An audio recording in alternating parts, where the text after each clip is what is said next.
Bismillahirrahmanirrahim. Hello and welcome back, my students, to lesson number 2. And this lesson has the title of Understanding Gist. Let's talk about the tasks. And let's begin with task number 3. After you read. Now, do exercises A to F on workbook page number 53. Let's do the first activity, number A. Number A says, read the article on course book, page number 91 again. Complete these sentences.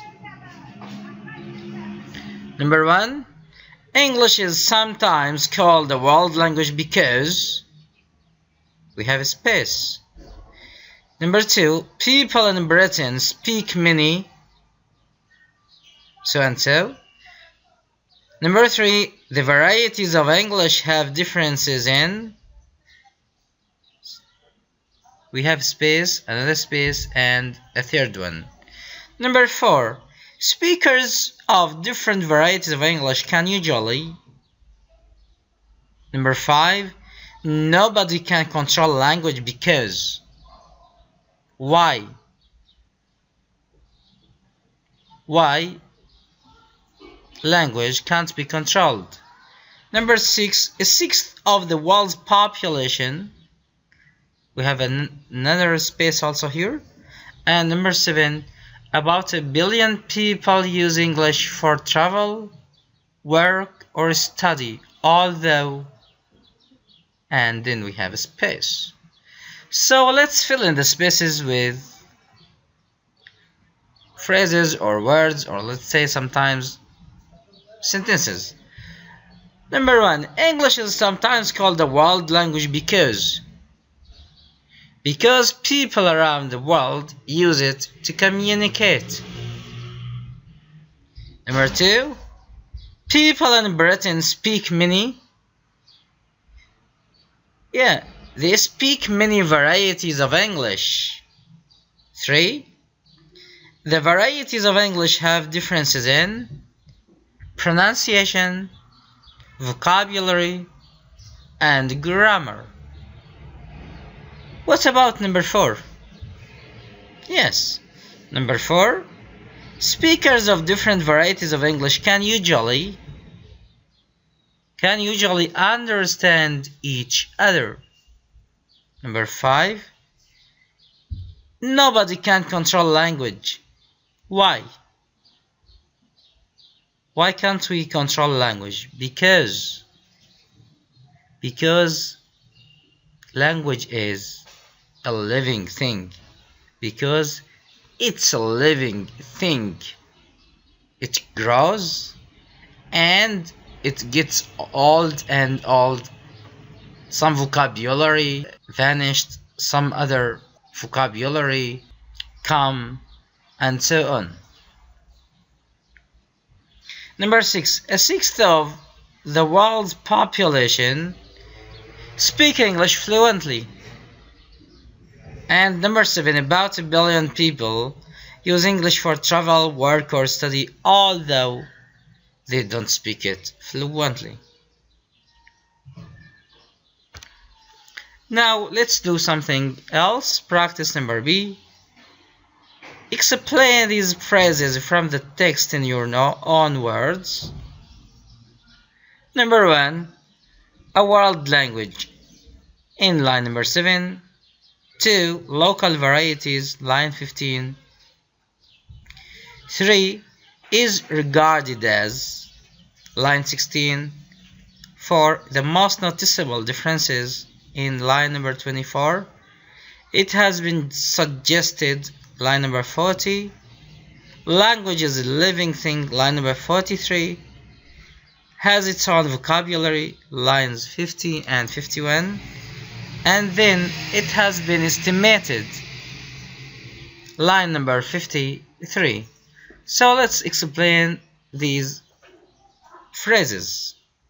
The first one, a world language. one language spoken by everyone all over the world.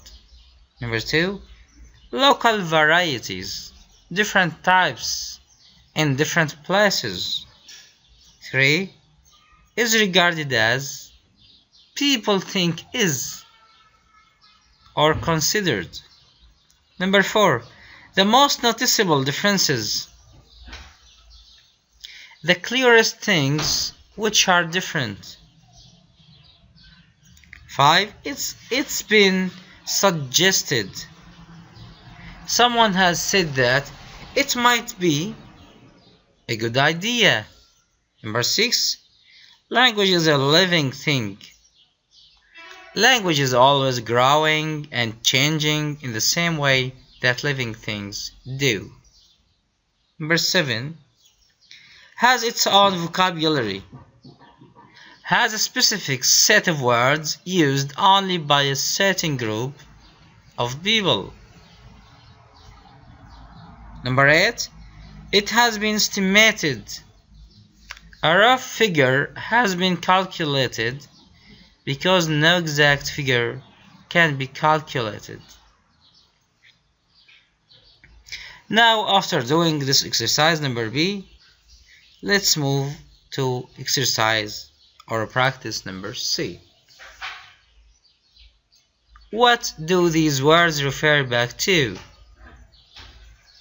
The word many in line number 4.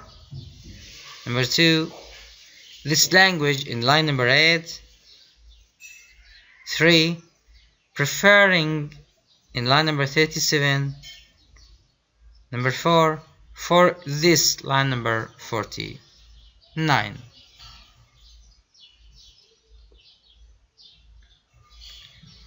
Yes, in line number 4 we have the word many. The word many, and it refers to languages, many languages. Number 2, this language. This language refers to a world language. What about number 3? Preferring. Preferring in line number 37 refers to Americans prefer. And number 4, for this. It refers to for the fact that English contains 800,000 words.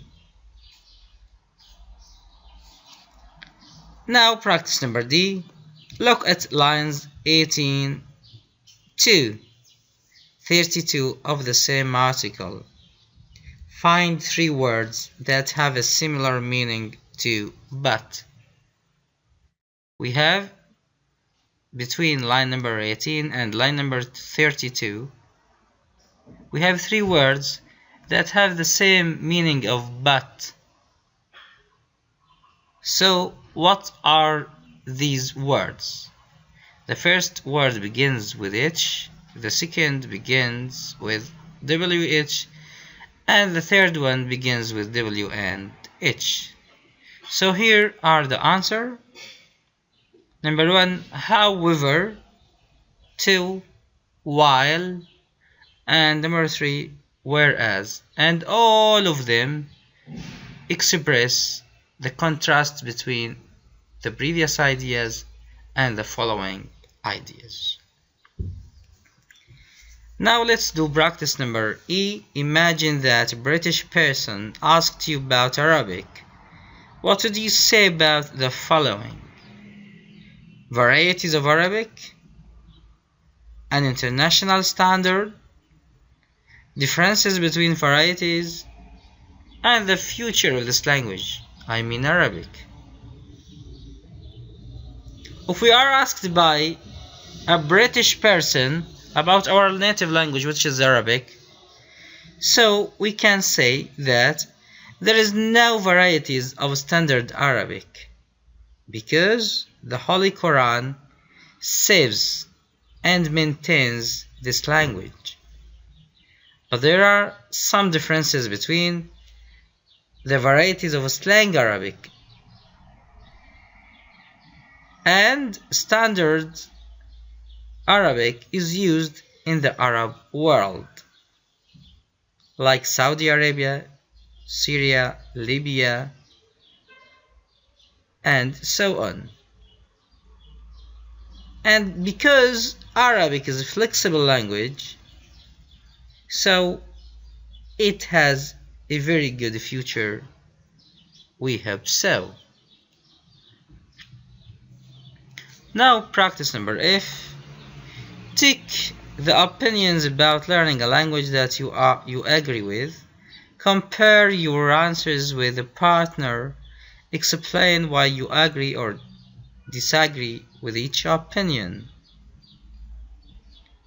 Number 1. Learning a language is like opening a very heavy door.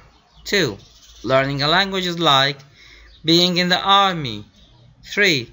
Learning a language is like learning a sport. Learning a language is like doing a big jigsaw puzzle. Learning a language is like climbing a ladder. Learning a language is like discovering a new place. So here, according to your opinions, you can do this practice, my dear students. And at reaching this point, we can conclude this lesson. Thank you very much and goodbye.